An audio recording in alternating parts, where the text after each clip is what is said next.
with guns. That is completely unacceptable. I want to add something. I just want to let you know, and I feel like other black people can vouch for this too.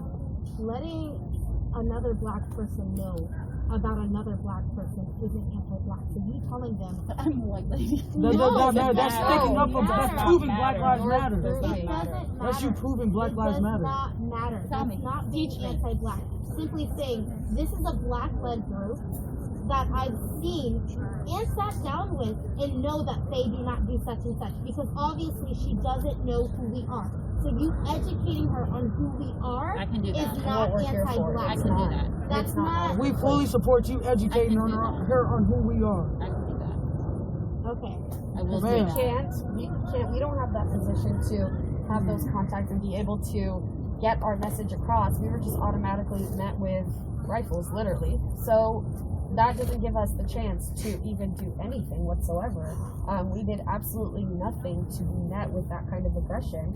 And it's already so crazy. It's already crazy what we went through that night and the way that we were approached. But it's even crazier that when these stories are coming out into the media, we are the bad guys. We are the ones who are going to hurt people.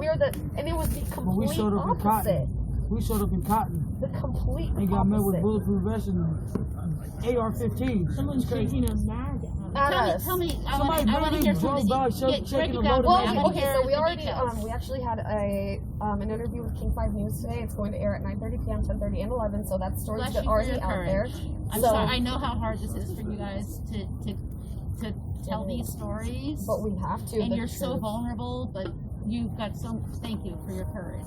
So pretty much what happened is, we'll walk through it just quickly. So our plan, we met up at our meeting spot. We go up to Snohomish with our cars and our protesters. We pull up on the road that we were going to protest on. And once we arrived at this road, there was already neighbors coming out, questioning what we're doing. There was a white female in an Escalade who was questioning and came out of, I believe, something that was her home. It was an area that her home was at. She went and she blocked the road that was leading to Chief Best's house and got on the phone with somebody. Shortly after that, this blue truck with a white male and his two white teenage sons pulled up to us and started to ask questions. What are you guys doing? What are you guys doing? What are you guys doing? Just over and over again. We're saying, well, we're here to protest for Black Lives Matter. We're here to do this and that. And that's why we're here. And I could just tell while speaking to this man, or while the other person was speaking to this man, that he was not on our side whatsoever. But whether you're on our side or not, we are here to get a message across, and that's what we're here for, and we're going to do it, period. So once we've realized that neighbors are coming out of the area, and we were parked on the sides of houses, just the same way this car is parked right here. We were parked on public streets, but we decided to leave those areas and go park somewhere else, just so we can feel safer for ourselves.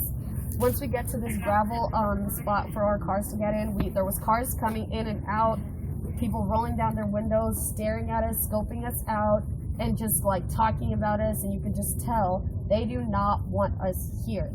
So from that point, we go on to get to the road that leads to Chief Best's house, which is a dead end at that point. There's only one way in and one way out. As we're driving down this road, same blue truck with that same man. This time his car is right in front of, actually his truck was pretty much, so this is his house, let's say, and his truck was parked right here, blocking the entire road. It's a very short road. It's not even on his property. So we're going up there. People had already walked up there to see what was going on, and they were met with rifles in their faces and pistols and just all kinds of weapons. Fucking kidding me. No! I mean, I knew We they have had, footage of they it. had guns. Let me show you. But We They have video. pointed it at our protesters' faces. We were not on anyone's property. We were on public they had their roads. guns out. Yes. We have a video. They were waving them at us and trying to Look. intimidate us. We have a video of it. They had guns in our faces. So as we approach this vehicle, I'll finish after you see that. As we approach this blue truck, I noticed that it's the same man that I was speaking to earlier, and I was like, oh, I knew it. I just knew that this guy was going to bring us some problems about something. We're like, can you move your car, please? We're trying to have our protest continue. It's like, no, I don't want all these cars, these like 200 cars in my road and stopping traffic. At this point, there was only like five cars on the road. The rest of our group was still in the gravel area. We were just checking out what was going on. And he continuously refused. He continuously had pretty much bullshit reasons for why he won't move his car. So we're talking to these people, and we're like, first of all, this man, his wife is now here, and they have their 2 kids. They sent their kids to go scope us out and let them know where we're going to be. So it's just so unfortunate that you're also roping children into this, and you're helping them think that you are doing the right thing here. And creating an enemy. Exactly. And so we continue to let them know, you are anti-Black for what you're doing here. We are trying to go on with our Black Lives Matter protest, and you refusing to move your truck is very anti-Black of you, and it is very racist of you to do this. And he was refusing. They would just not admit to that fact that they are trying to stop a Black Lives Matter protest. They were looking for any other reason. Then this white woman pulls up